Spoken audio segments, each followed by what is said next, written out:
अंकलेश्वर नगर पालिका की सामान्य सभा में विभिन्न 10 समितियों का गठन किया गया। बैठक के दौरान समितियों के अध्यक्ष और चेयरमैन की नियुक्ति की गई। वहीं बैठक समाप्त होने के बाद विपक्षी कांग्रेस ने नगर पालिका के प्रशासन पर गंभीर आरोप लगाए। बैठक में कारोबारी समिति के चेयरमैन के रूप में राहुल वामजा, माध्यमिक विद्यालय समिति के चेयरमैन के रूप में शिल्पा सुरती तथा डिस्पेंसरी समिति के अध्यक्ष के रूप में दीक्षिता राणा की नियुक्ति की गई। समितियों में पद मिलने पर कई सदस्यों में उत्साह देखने को मिला, जबकि कुछ सदस्य अपनी नाराजगी भी जाहिर करते नजर आए। बैठक के बाद में कांग्रेस ने आरोप लगाया कि नियमों के अनुसार सामान्य सभा के 3 दिनों के भीतर सदस्यों को मिनट्स बुक उपलब्ध कराई जानी चाहिए, लेकिन पिछले कुछ समय से इसे 3-3 महीने की देरी से दिया जा रहा है।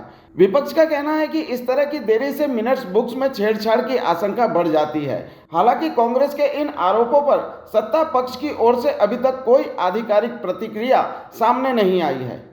गई काले जे साधारण सभा गई અને એમાં જે સમિતિઓની રચના કરી એમાં હું માનું ત્યાં સુધી આ નવા નિશાળીયાઓને તો લાંબુ નોલેજ નહીં હોય, પણ જૂના સભ્યો તેમજ એ લોકોના આકાઓને પણ કાયદાના બંધારણનું કે કોઈ જ્ઞાન ન હોય એવું મારા મતે હું માનું છું। કેમ કે આ સમિતિઓની જે રચના થઈ એમાં નગરપાલિકા અધિનિયમ 271 મુજબ અંકલેશ્વર નગરપાલિકાના જે પેટા કાયદાઓ હોય છે જે મુજબ આ સમિતિઓની વરણી કરવાની હોય છે અને બોમ્બે એક્ટ મુજબ અંકલેશ્વર નગરપાલિકાના પેટા કાયદામાં કારોબારી સમિતિમાં જેટલા સભ્યો હોય એમાંથી દરેક સમિતિમાં 2 સભ્ય સમાવવાની જોગવાઈ પેટા કાયદામાં થયેલી છે, પરંતુ એ પેટા કાયદાની ધરાર અવગણના કરીને ગેરબંધારણીય રીતે આ સમિતિઓમાં વાહન વ્યવહાર સમિતિ, સેનિટેશન સમિતિ અને ડ્રેનેજ સમિતિ એ સભ્યોની નિમણૂક કરવામાં આવી છે અને એના ચેરમેન નિયુક્ત કરવામાં આવ્યા। અમારી દ્રષ્ટિએ આ સદંતર રીતે ગેરબંધારણીય અને નગરપાલિકા એક્ટ મુજબ જે કારોબારી સમિતિ છે અને કારોબારી સમિતિ બાદ જે પેટા સમિતિઓ છે તેમાં સામ્યતા જોવા મળતી નથી। એટલે અમારી આ શાસકોને એક ચેતવણી પણ છે કે જ્યાં સુધી આગામી સભામાં આ સુધારો ન થાય ત્યાં સુધી આ ત્રણેય કમિટીને સ્થગિત કરવી અને તેઓ દ્વારા જો કોઈ કાર્યવાહી કરવા આવશે કે નગરપાલિકાને સંબંધિતના કોઈ પણ પેમેન્ટ કે કરવામાં આવશે તો એ સમિતિઓ સામે અમારે 70 મુજબ કાર્યવાહી કરવાની રહેશે। આ હું અમારા તમામ 11 સભ્યોની એક સંયુક્ત ચર્ચા બાદ અમે આ નિર્ણય પર આવ્યા છે કે આની સામે અમારે યોગ્ય કાયદાકીય કાર્યવાહી કરવા માટે અમે અમારા સભ્ય જહાંગીરભાઈ છે, રફીકભાઈ છે, જે સિનિયર સભ્યો છે એને અનુરોધ કરીએ છીએ।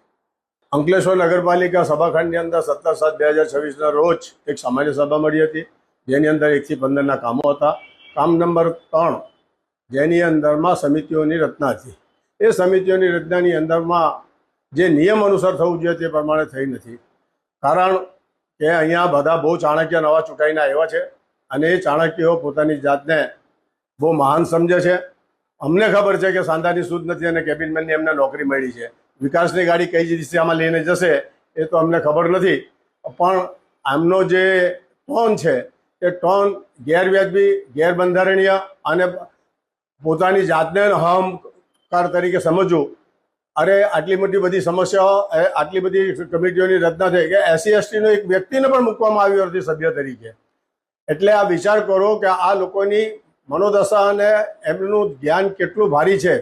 અને જે સમિતિઓની રચના કરવામાં આવી છે, જે 3, એક વાહન વ્યવહાર, એક સેનિટેશન અને ત્રીજું ડ્રેનેજ વિભાગ, એ 3 કાયદા વિરુદ્ધની 3 સમિતિઓની રચના થઈ છે અને તેના માટે મેં લેખિતમાં અરજી કરી દીધી છે અને અરજીના આધારે જો આ લોકો કોઈ પણ પદ સંભાળી અને કોઈ પણ જાતનું કામ કરશે તો 70 મુજબની કાર્યવાહી કરીશું અને 258 હિસાબમાં અમે RCMની અંદરમાં અપીલ કરીશું। હાલ પડતા મુખ્ય અધિકારીને અરજી આપી અને એમને જાણ કરવામાં આવી છે કે આવો કોઈ કૃત્ય ન થાય તેની જવાબદારી તમારી રહેશે।